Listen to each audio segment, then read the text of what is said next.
Hi everyone, स्वागत है आप सभी का हमारी इस नई वीडियो पे। दोस्तों, आज की इस वीडियो में मैं आपको भारतीय रेलवे के दो महत्वपूर्ण अपडेट दिखाने वाला हूं। यहां पर भाई, अगर आप एक नॉर्मल यूजर हैं तो आपके लिए बहुत ही बड़ी गुड न्यूज़ है। अगर आप भारतीय रेल की यात्रा करते हैं एक स्थान से दूसरे स्थान तक जाने के लिए, तो जब भी आप मान लीजिए कोई भी प्लान करते हैं 2 मंथ बाद का, तो यहाँ पर आप देखेंगे कि जब भी आप टिकट बुक करने के लिए IRCTC की जो ऑफिशियल एप्लीकेशन है उस पर जब आप विजिट करते हैं और आप अपनी डेस्टिनेशन को यहाँ पर सिलेक्ट करते हैं, डेट फिलअप करते हैं और जैसे ही सर्च करते हैं उस रोड की जितनी भी ट्रेन आपको दिखाई जाती हैं सब पे आप रिफ्रेश करते हैं, तो 2 महीने बाद की भी टिकट आपको बुक नहीं हो पाती, क्योंकि कारण ये होता है वो सीटें ऑलरेडी फुल होती हैं। तो यहाँ पर मैं आपको बताने वाला हूँ, अब आप अगर एक नॉर्मल यूजर हैं तो भी आप बहुत ही आसानी से IRCTC की जो ऑफिशियल एप्लीकेशन है उसी से आप अपना तत्काल टिकट भी बुक कर पाएंगे। अगर आप किसी मान लीजिए कोई भी प्लान करते हैं कहीं पर जाने के लिए, घूमने के लिए,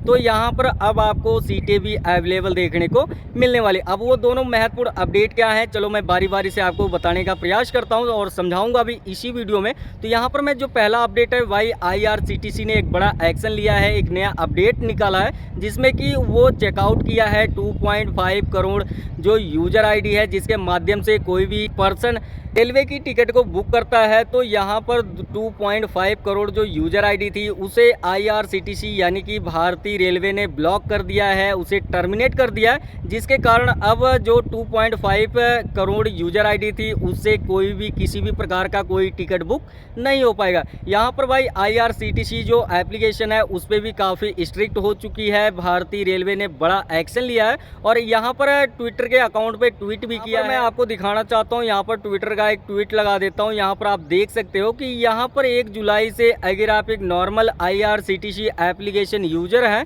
तो भी आप बहुत ही आसानी से तत्काल टिकट की बुकिंग कर सकते हैं। अगर आप किसी अन्य जगह पर जाना चाहते हैं, वहाँ की डेस्टिनेशन आप सिलेक्ट करके जब भी आप सर्च करेंगे तो यहाँ पर आपको कुछ सीटें अवेलेबल भी देखने को मिलने वाले। तो यहाँ पर ये दोनों जो अपडेट हैं, फर्स्ट अपडेट ये है कि भाई IRCTC अब चेकआउट कर रहा है और जिसकी भी यूजर ID आधार से वैलिडेट नहीं होगी उसे भाई टर्मिनेट कर दिया जाएगा। और अगर आप हमारी ये वीडियो देख रहे हैं और अगर आप IRCTC एप्लीकेशन यूज करते हैं तो आप उसे अपने आधार कार्ड से ऑथेंटिकेट ज़रूर करें, ताकि आपकी यूजर ID बची रहे और आप फ्यूचर में कहीं भी अगर यात्रा करने के लिए टिकट को बुक करना चाहें तो आप आसानी से कर सकते हैं। तो यहाँ पर पहला जो अपडेट ये है कि भाई अब आप अपनी IRCTC जो एप्लीकेशन है उसे आप आधार से ऑथेंटिकेट ज़रूर करें, और ताकि आपकी यूजर ID बची रहे और आप फ्यूचर में कहीं भी यात्रा करने के लिए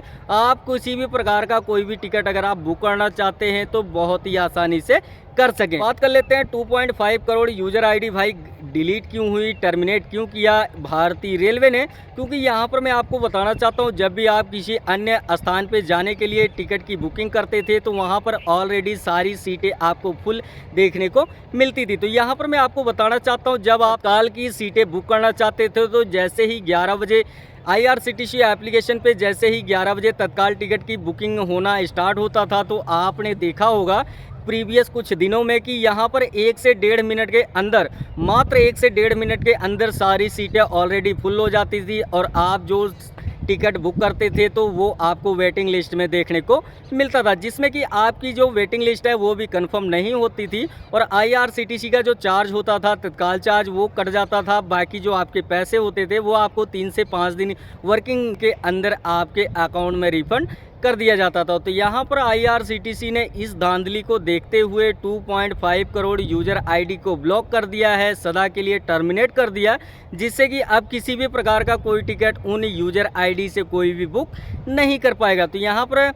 पहला अपडेट ये था कि अब आप अपने आधार को IRCTC एप्लीकेशन से ऑथेंटिकेट ज़रूर करें ताकि आपकी यूजर ID बची रहे, जिससे कि आप फ्यूचर में लाभ उठाते रहें। और दूसरा अपडेट ये है कि अब भाई IRCTC यूजर हैं सभी की ID का वेरिफिकेशन चालू है, सभी की ID को स्कैन किया जा रहा है AI के थ्रू। तो यहाँ पर भाई जिसका भी यूजर ID फर्जी मिलेगा उसे IRCTC सीधा टर्मिनेट कर देगा। यहाँ पर मैं आपको साफ साफ कहना चाहता हूँ, अगर आप एक नॉर्मल यूज़र हैं तो भी आप अपने आधार को अपने IRCTC एप्लीकेशन से अथेंटिकेट जरूर करें। यहाँ पर मैंने आपको पूरा प्रोसेस दिखा दिया कि अगर आप एक नॉर्मल यूज़र हैं तो भी आप 1 जुलाई से तत्काल टिकट की बुकिंग अपने नॉर्मल फ़ोन से कर सकते हैं, क्योंकि भाई 2.5 करोड़ यूज़र ID IRCTC ने टर्मिनेट कर दिया, जिसके कारण जो भी टिकट बुकिंग की धांधली होती थी वो काफ़ी ज़्यादा रोकी जा चुकी है। और अगर आपको मैं और 2 चीज़ें और बता देता हूँ ये अपनी तरफ से, कि अगर आप एक नॉर्मल यूज़र हैं तो आप अपने IRCTC एप्लीकेशन को अपने आधार से अथेंटिकेट ज़रूर कर लें, ताकि आपकी यूज़र ID बची रहे और फ्यूचर में आप इसका लाभ उठाते रहें।